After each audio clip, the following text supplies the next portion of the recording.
Nah, proses pendetailan itu sekarang sedang berlangsung di BKN dan teman-teman Kementerian Pan-RB.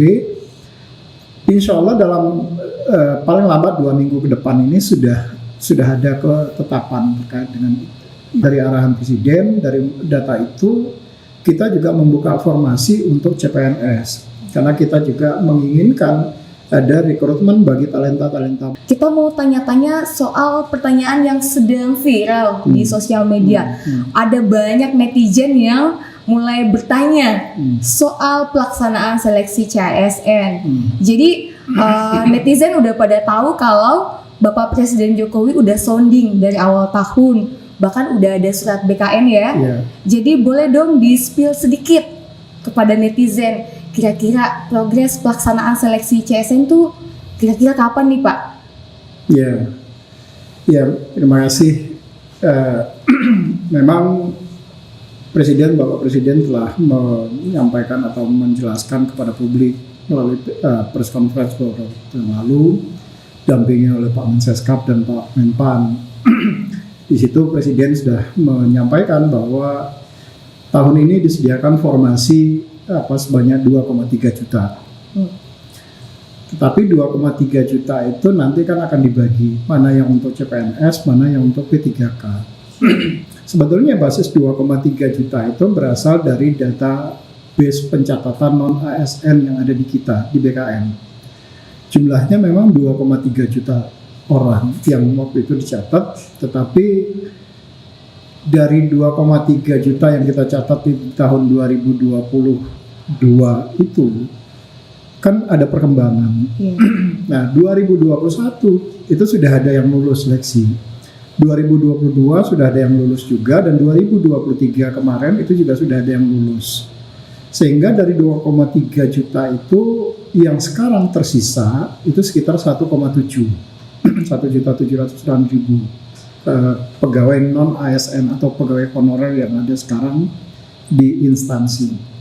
Jadi kemungkinan besar formasinya tentu tidak 2,3 juta lagi, tetapi lebih rendah dari itu. Nah, beberapa waktu yang lalu menindaklanjuti dari press conference yang Pak Presiden itu, Pak Menteri Pan-RB kan telah menerbitkan rancangan awal formasi yang disampaikan kepada seluruh instansi, dan itu terus sudah disampaikan. Jumlah formasi yang diusulkan oleh instansi sampai dengan pada saat itu sebanyak lebih kurang 1,3 juta. Padahal yang harus kita selesaikan kan tinggal 1,7. Tapi dari 1,3 juta itu kan tidak semuanya formasinya untuk P3K atau tenaga honorer. Tapi juga ada dari arahan Presiden. Dari data itu kita juga membuka formasi untuk CPNS karena kita juga menginginkan ada rekrutmen bagi talenta-talenta muda yang mereka baru masih fresh graduate dari lulusan, apakah itu dari perguruan tinggi dalam negeri ataupun dari luar negeri melalui teman-teman diaspora. Nah, data terakhir jumlah yang formasi CPNS itu lebih kurang sekitar 250-an ribu lebih, tetapi sisanya sekitar 1.011.000-an itu adalah formasi untuk P3K yang sudah diusulkan oleh instansi. Jadi total yang dari sekitar 1,3 juta tadi, jumlah formasi yang nanti akan dibuka untuk CPNS dan P3K itu sekitar hampir 1,3 juta juga, tetapi sekitar 270-an ribu itu untuk yang CPNS-nya. Nah, di penerimaan ini kan sebetulnya ada 3 jalur penerimaan. Ada penerimaan jalur melalui sekolah pendidikan kedinasan, karena formasinya juga termasuk formasi jalur sekolah pendidikan kedinasan. Nah, itu insya Allah akan kita laksanakan. Kita sudah buka pengumumannya dan sudah selesai pendaftarannya. Sekarang sedang berproses seleksi administrasi. Sudah selesai juga seleksi administrasinya oleh instansi. Tahapan sekarang itu adalah pembayaran PNBP, uang pendaftaran untuk masuk sekolah pendidikan kedinasan. Rencananya pelaksanaan seleksinya sendiri itu akan dimulai nanti di tanggal 18 besok.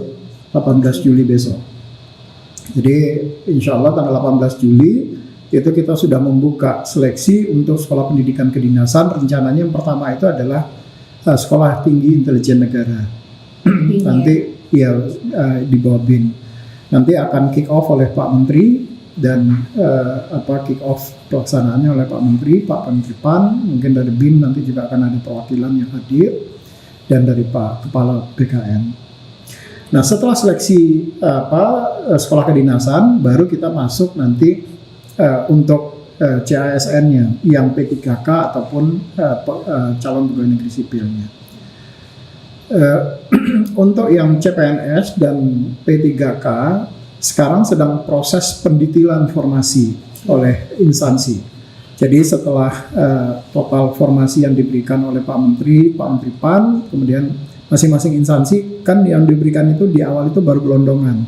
Jadi misalnya Kabupaten Takalar dapatnya berapa? Misalnya dapat 100.000 misalnya. Nah, tapi 1.000 itu akan digunakan untuk apa? Misalnya untuk jabatan apa saja yang akan digunakan. Misalnya berapa orang penata komputernya, berapa orang nanti misalnya arsiparisnya, berapa orang untuk gurunya, dan segala macam tenaga kesehatan. Nah, proses pendetailan itu sekarang sedang berlangsung di BKN dan teman-teman Kementerian PAN-RB. Insya Allah dalam paling lambat 2 minggu ke depan ini sudah ada ketetapan terkait dengan kalau tidak ada perubahan jadwal, itu dalam waktu dekat ini akan ada penetapan akhir oleh Pak Menteri PAN-RB terkait dengan detail formasi yang akan diberikan kepada seluruh instansi. Nah, saya apakah nanti kita masuk dulu di CPNS, formasi ini akan ditetapkan dulu, atau langsung CPNS dan P3K. Nah, ini yang ya kita masih perlu menunggu dari Pak Menteri. Tapi mudah-mudahan sih kalau seleksinya sendiri insya Allah akan dilaksanakan tahun ini. Jadi on progress ya Pak? Masih on Jadi, progress. Kalau sekolah kedinasan sementara on progress dalam tahapannya. Kalau sekolah kedinasan sudah mulai jalan, sudah jalan. P3K dan CPNS ini. Ya, P3K dan CPNS. Dalam pendetailan ya. Iya, yang masih dalam pendetailan. Oke, Bapak. Ini pertanyaan kedua yang lagi viral juga di kalangan netizen. Karena sudah dimulai sekolah kedinasan ya, lalu P3K menyusul pendetailan dan CASN atau CPNS. Ini pertanyaan yang paling sering juga di netizen ini. Apakah kalau kita udah daftar P3K, katakan yang bersangkutan ini nggak lolos ya Pak, boleh juga mendaftar CPNS lagi atau P3K ataupun sebaliknya? Bagaimana dengan yang mendaftar sekolah kedinasan juga? Apa masih boleh nih daftar lagi di P3K atau CSN CPNS itu, seleksi CPNS? Iya, secara regulasi kan sebetulnya sistem seleksi kita itu hanya mengizinkan satu formasi bisa dilakukan atau satu jabatan yang bisa dilamar. Satu saja. Ya.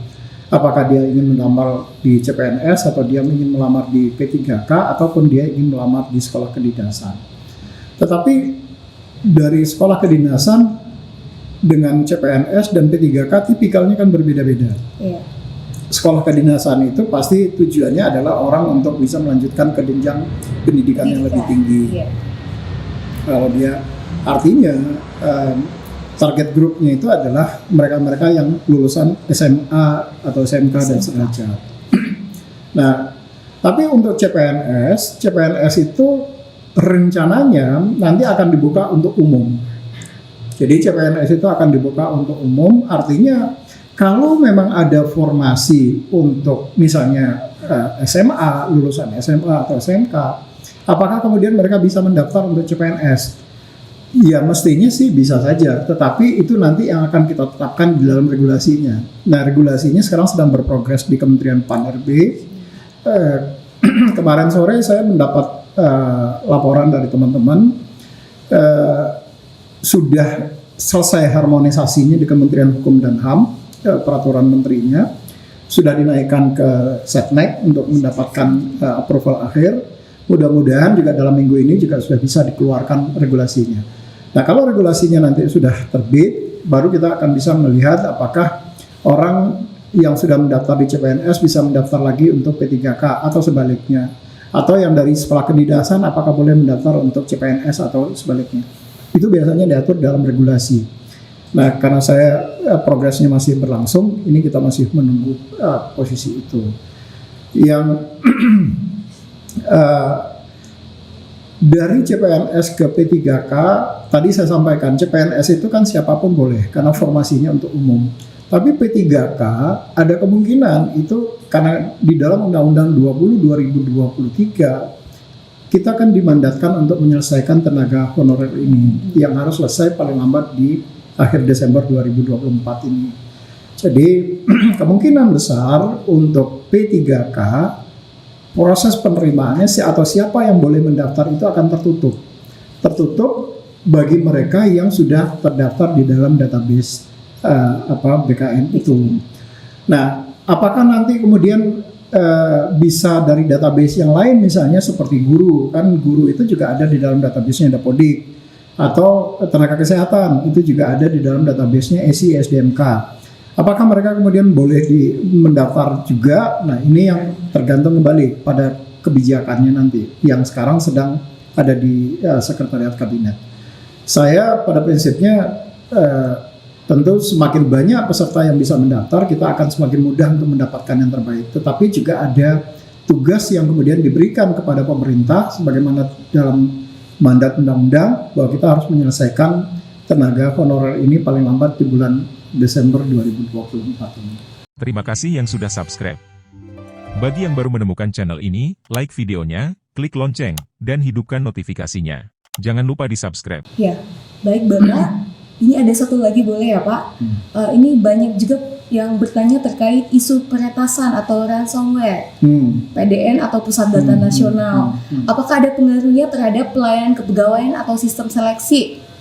Kira-kira nih bagaimana cara BKN terus menjamin atau selalu meningkatkan kualitas, keamanan dan akuntabilitas sistem seleksi melalui CAT BKN, itu kira-kira gimana Pak? Ya, sebetulnya sebaik apapun sistem yang dibangun pasti selalu ada upaya untuk bagi pihak-pihak tertentu untuk melakukan hacking ataupun melakukan tindakan-tindakan yang melawan hukum dalam arti mengganggu sistem pemerintahan.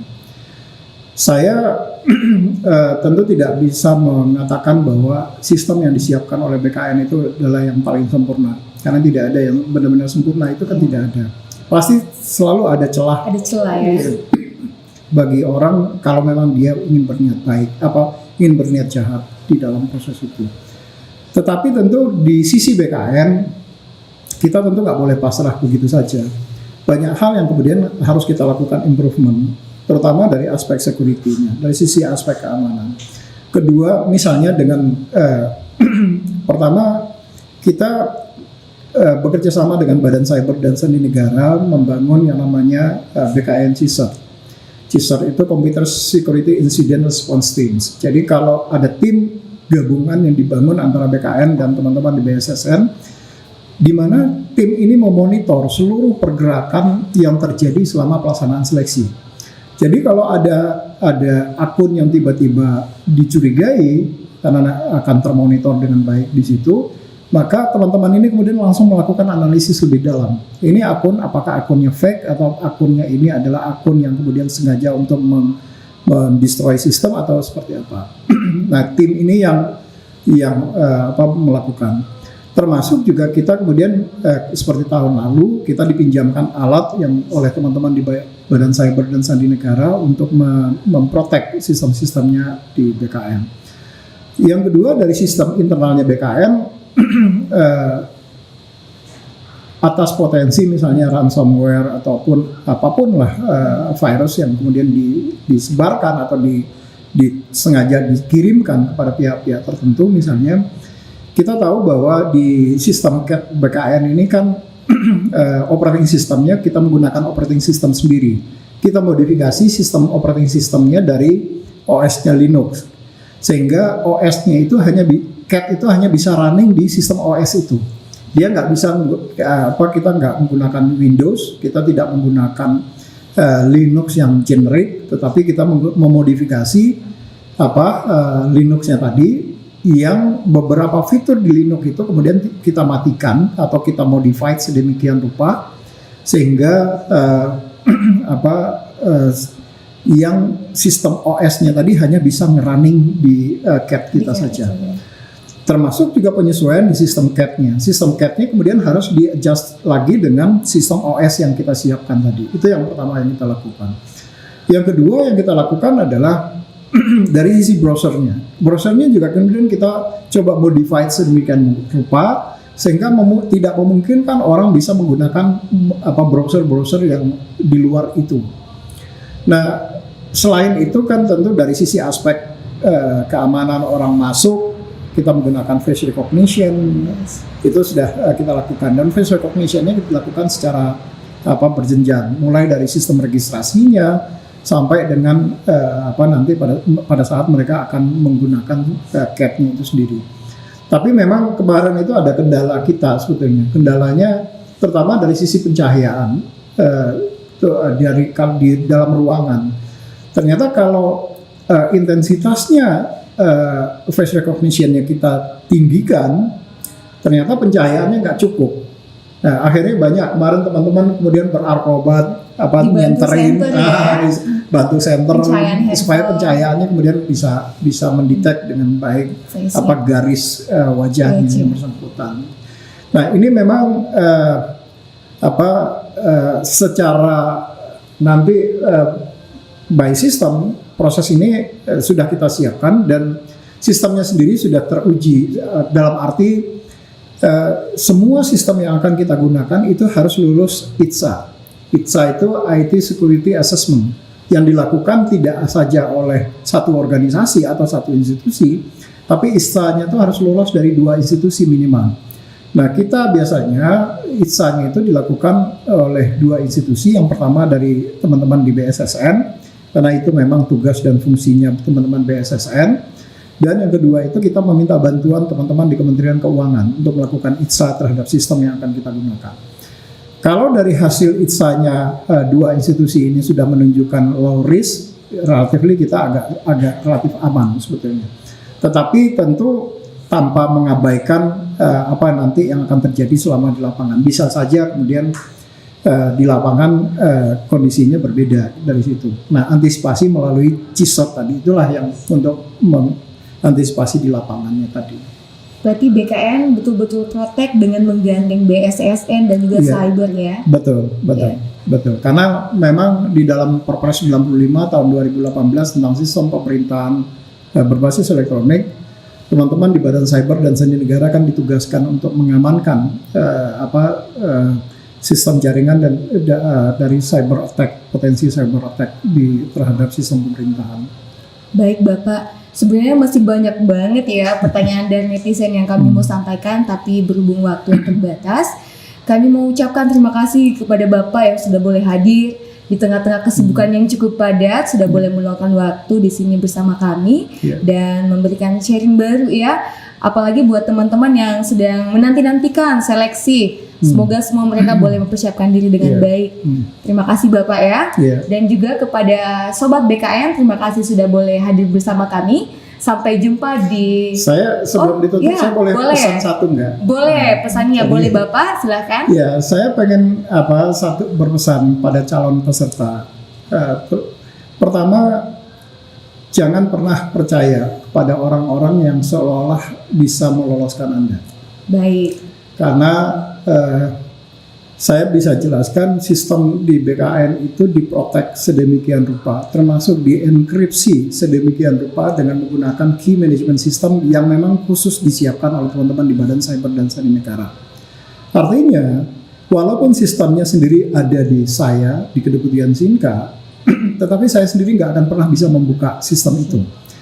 Karena sistem proteksinya itu menggunakan 16 digit, dan masing-masing instansi, ada 4 instansi yang memegang masing-masing 4 digit. Ada Kementerian Pan-RB, ada BKN, ada BPKP, dan ada Kementerian Dikbud.